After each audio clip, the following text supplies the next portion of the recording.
On a brisé les chaînes hier, aujourd'hui on brise le silence. Nous allons aborder notre deuxième semaine de bien-être grâce à Titac Form.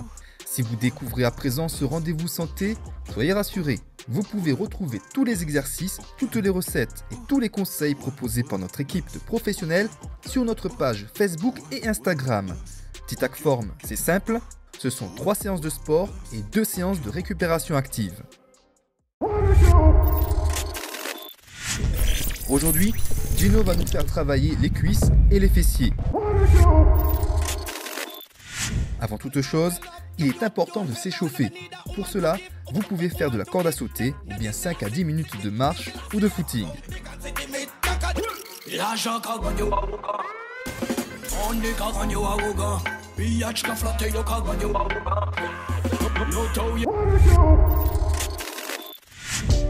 Pour travailler vos cuisses et vos fessiers, quoi de plus simple que les squats?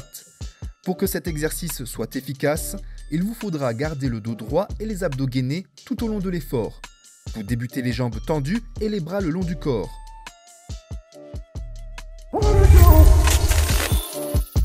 Les débutants vont effectuer une flexion des cuisses en poussant les fessiers vers l'arrière.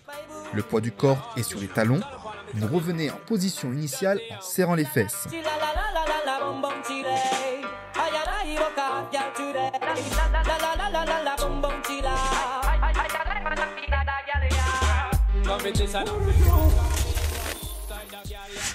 Même consigne d'exécution pour les sportifs de niveau intermédiaire, à la différence que vous revenez en position initiale, mais en allant jusqu'à la pointe des pieds. Vos talons doivent donc décoller du sol.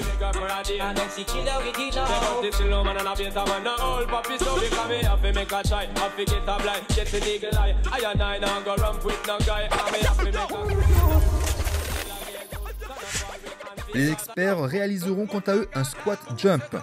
Il s'agit ici d'effectuer un squat tout ce qu'il y a de plus normal, mais en revenant en position initiale, vous faites un saut sur place.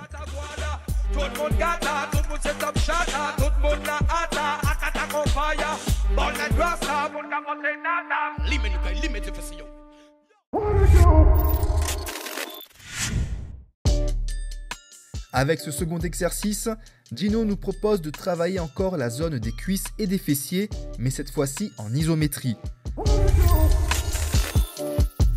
Vous êtes en appui sur une surface plane en position chaise. Il vous faut garder les jambes à 90 degrés dans l'axe du corps et ainsi former un angle droit entre le genou et la hanche. Les genoux restent au-dessus des talons et dans l'axe de la hanche.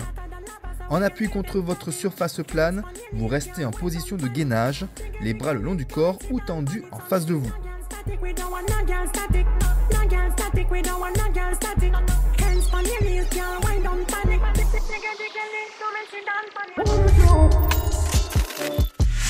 Pour le premier entraînement de cette semaine, vous effectuerez chaque exercice pendant 2 minutes, avec 30 secondes de récupération entre chaque exercice.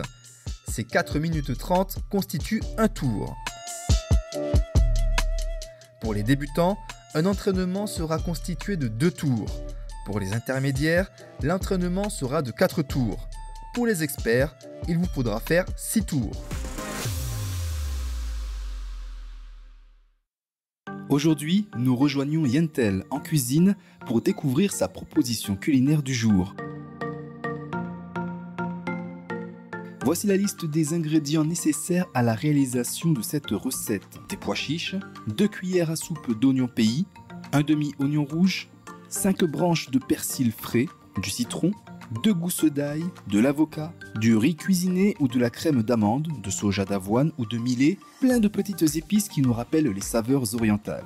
Allez, c'est parti! Étape numéro 1. Si vous avez du mal à digérer les pois chiches, rincez-les et retirez la peau. Étape numéro 2. Une fois que vous avez enlevé la peau des pois chiches, vous pouvez passer au mélange des ingrédients dans un mixeur ou un pied plongeur. On prend notre super avocat, donc notre super héros de l'alimentation. On met tout, hein. On y va, on est généreux. On met les oignons pays, donc à peu près 2 cuillères à soupe d'oignons pays. Ensuite, vous pouvez rajouter donc 2 gousses d'ail. Pensez à enlever le germe de l'ail comme de l'oignon parce que ce sont des parties très indigestes qui vont provoquer des flatulences et des ballonnements. Donc on rajoute un demi-oignon rouge. On rajoute à peu près 5 branches de persil, donc du persil frais, persil local de préférence. Vous pouvez rajouter les tiges, hein. Si on a un mixeur, autant tout utiliser, tout simplement. Et puis par la suite, on va rajouter les épices. Donc on va d'abord commencer par faire ce premier mélange. Vous pouvez prendre le jus du citron. Voilà. Pas besoin d'en mettre beaucoup pour l'instant. Le tout, c'est de doser, de rajouter au fur et à mesure. On ajoute à notre préparation 2 cuillères à soupe de riz cuisiné ou de lait d'amande, de soja, d'avoine ou de millet. Ça va rajouter en fait de l'onctuosité à votre préparation et aussi un apport en protéines et en fibres non négligeable. Étape numéro 3, on mixe la préparation pendant une bonne minute afin que la texture devienne bien lisse. Alors vous voyez déjà un petit peu la texture, ça ressemble vraiment à une purée d'avocat, mais c'est vraiment houmous, hein. Alors si vous voulez qu'il soit plus onctueux, on peut rajouter tout à l'heure de la crème de riz ou de la crème d'amande. Étape numéro 4, videz votre préparation dans un saladier puis procédez à l'assaisonnement. Du coup, on va commencer par assaisonner notre préparation. On va rajouter d'abord de la fleur de sel. Donc fleur de sel, sel non raffiné, très bon pour la santé. Vous pouvez rajouter une bonne pincée de sel. Alors on va faire 2 à 3 tours de moulin à poivre. Voilà, super. Donc vous pouvez prendre du curcuma en poudre bio. D'accord, vous en mettez une belle cuillère à café. Soyez généreux, le curcuma est très bon pour la santé.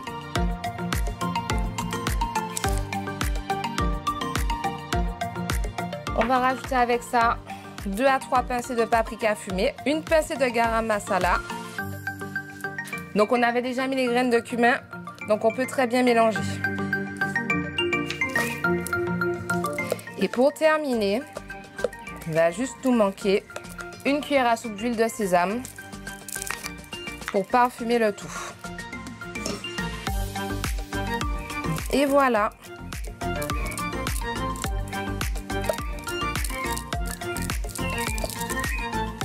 Vous pouvez passer à la présentation si vous voulez, au dressage. Ce que je vous conseille, c'est de le remettre au frais avant de le présenter à vos invités ou le soir lorsque vous allez le manger ou le matin lorsque vous allez le manger. Et je vais vous montrer avec quoi on peut le déguster. Mayentel, quelles sont les vertus de cette recette? Avec le pois chiche, vous aurez un apport en protéines végétales qui sera vraiment intéressant pour la récupération musculaire. Un apport en fibres également très intéressant pour votre transit, réguler le transit si vous avez des petits soucis de constipation. Et l'avocat, qui est notre star, puisque c'est le produit de saison, va nous apporter en fait beaucoup de vitamine E. La vitamine E qui est une vitamine antioxydante qui va nous aider à limiter le vieillissement prématuré des cellules en piégeant donc les radicaux libres qui sont présents dans le corps à cause du stress. Et puis bien sûr des oméga 6 et des oméga 3 dont on n'en a jamais assez, qui seront bons pour les yeux, pour le cerveau, pour la peau, les cheveux et qui seront le bienfait, tous les bienfaits en fait pour notre année. Et surtout n'oubliez pas qu'il faut bien manger pour bien vivre. Bon appétit et merci à toi Yentel pour cette merveilleuse recette. Aujourd'hui, Gino nous propose 2 exercices avec lesquels nous allons continuer de travailler les jambes et particulièrement les cuisses et les fessiers, mais aussi les abdominaux. N'oubliez pas, avant tout exercice physique, on s'échauffe. Vous pouvez ainsi faire de la corde à sauter ou sinon 5 à 10 minutes de footing ou de marche.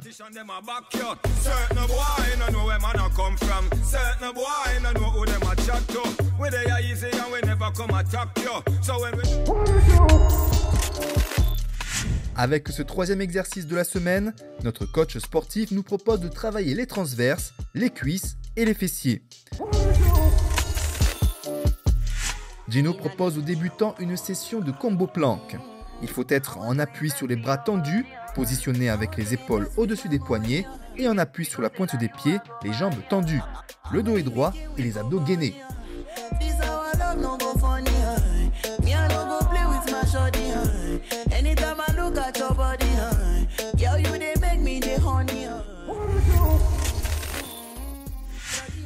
Les sportifs de niveau intermédiaire vont se mettre dans la même position, c'est-à-dire en position plank. Vous ramenez en plus vos genoux vers la poitrine, l'un après l'autre. Ce sont les climbers.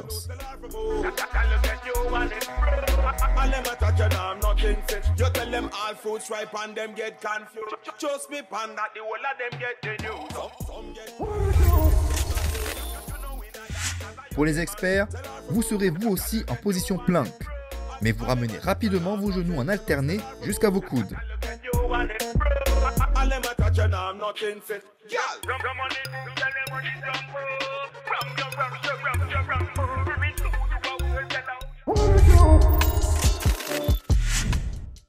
Avec cet exercice, nous allons travailler les abdominaux et l'intérieur des cuisses. Vous êtes en appui sur vos poignets, les bras tendus, le dos droit et les abdos gainés. Vous êtes également en appui sur la pointe des pieds, les jambes tendues. Les débutants effectuent un déplacement latéral d'une jambe, puis reviennent en position initiale. Vous alternez une jambe après l'autre.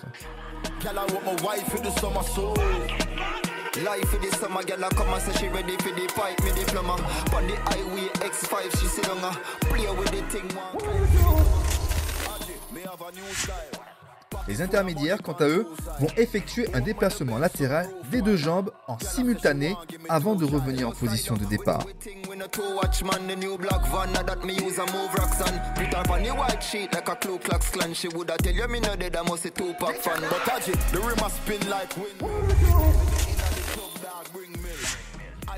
Les experts enfin, vous réalisez l'overjack comme les intermédiaires, puis vous faites une pompe triceps avant de revenir à nouveau en position initiale.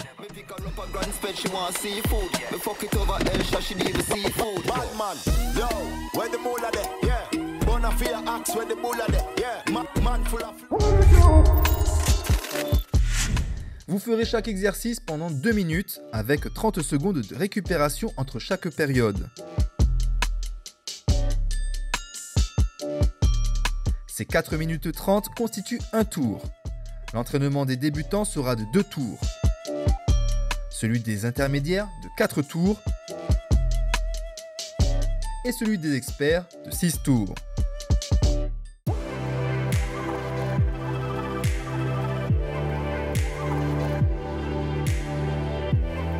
Nous nous retrouvons avec Shiva Priya pour une nouvelle séance de yoga. Notre prof de yoga nous invite à avoir un ventre plus tonique avec la posture du jour, Utrasana ou la posture du chameau. Cette posture va également étirer le corps dans sa globalité, des chevilles à la poitrine, tout en stimulant les organes internes.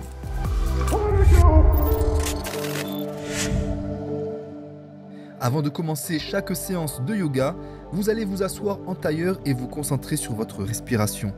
Pour cela, vous inspirez et expirez par le nez uniquement. Vous devez ainsi sentir l'air qui passe par vos narines. Vous comptez jusqu'à 3 quand vous inspirez et vous comptez jusqu'à 6 quand vous expirez. Une fois votre respiration sous contrôle, nous pouvons passer à la posture à proprement dit en nous mettant sur les genoux.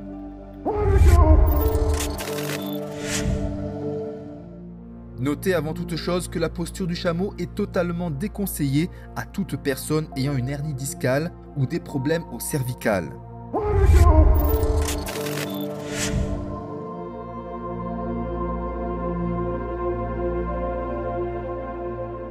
Une fois donc les genoux au sol, vous arquez votre dos et vous verrouillez le bas du dos.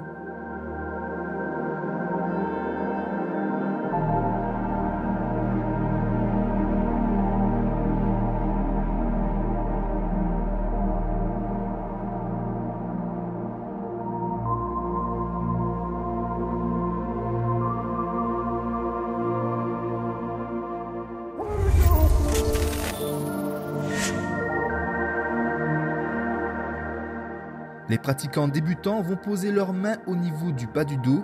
Il faut rapprocher au maximum les coudes. Et surtout, on fait attention au cervical. On ne penche surtout pas la tête en arrière, mais on garde le menton vers la poitrine.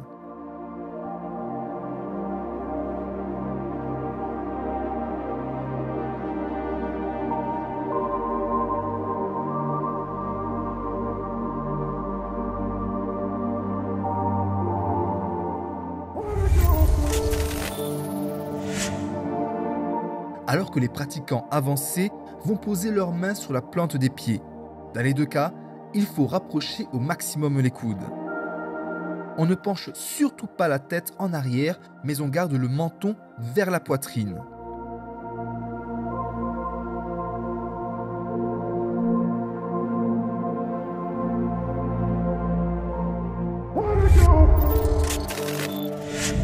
La consigne de sécurité respectée, vous maintenez Utrasana sur 5 respirations. Une respiration étant une inspiration lente et une expiration lente. Après cette posture du chameau, il faut impérativement faire ce qu'on appelle une contre-posture. Pour cela, vous vous asseyez avec les pieds collés, en posture du papillon, et vous vous penchez vers l'avant. Vous étirez ainsi votre dos dans une flexion avant, à l'opposé de la flexion arrière proposée avec la posture du chameau.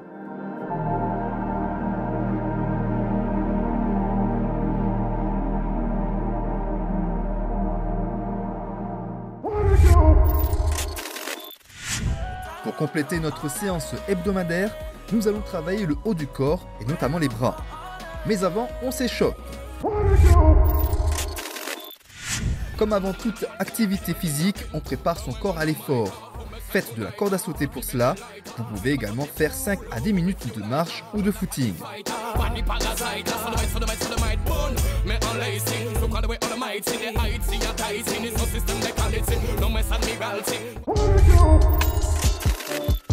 Avec les pompes pour 5e exercice de la semaine, nous allons travailler la ceinture scapulaire, les abdos, le dos et bien sûr les bras. Vous allez vous appuyer sur les mains, les bras tendus et le dos droit. Vous veillerez à avoir les épaules au-dessus des poignets. Vous placez les genoux et la pointe des pieds au sol et vous gardez les abdos gainés. Les intermédiaires et les experts, vous garderez la pointe des pieds au sol mais pas les genoux. Vos jambes seront tendues en appui sur votre pointe des pieds.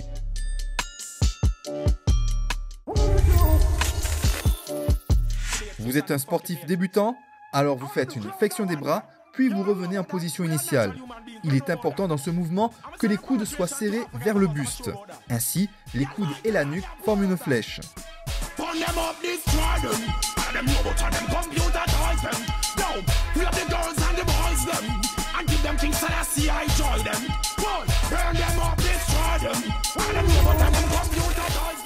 Vous êtes un sportif de niveau intermédiaire ou expert? Vous effectuez votre pompe en posant le buste au sol, puis vous revenez en position initiale. Veillez à garder vos coudes le plus près de votre corps pendant la réalisation de vos pompes.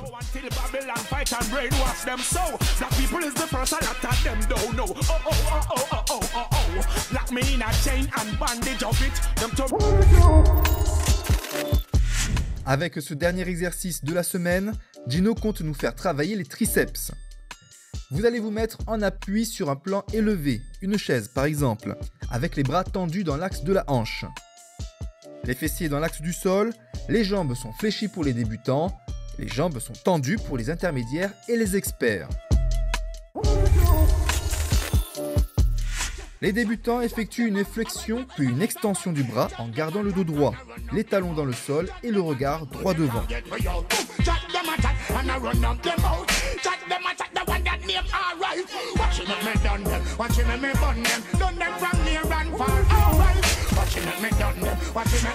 Les intermédiaires et les experts effectuent une flexion et une extension des bras tout en gardant les jambes tendues.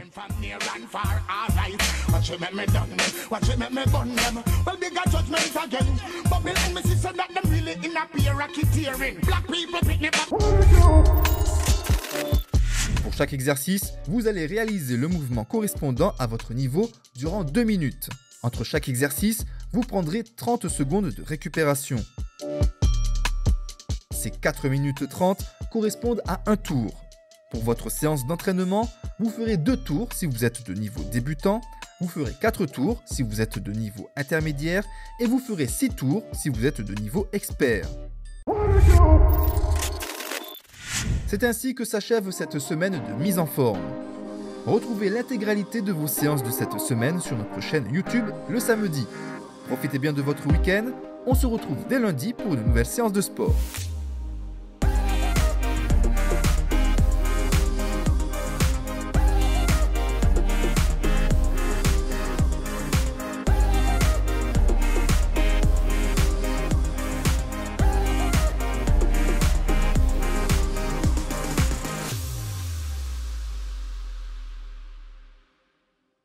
Vous avez gardé la forme avec It Is We Move, le programme prévention santé de la mutuelle UFR en regardant Tic Tac Form.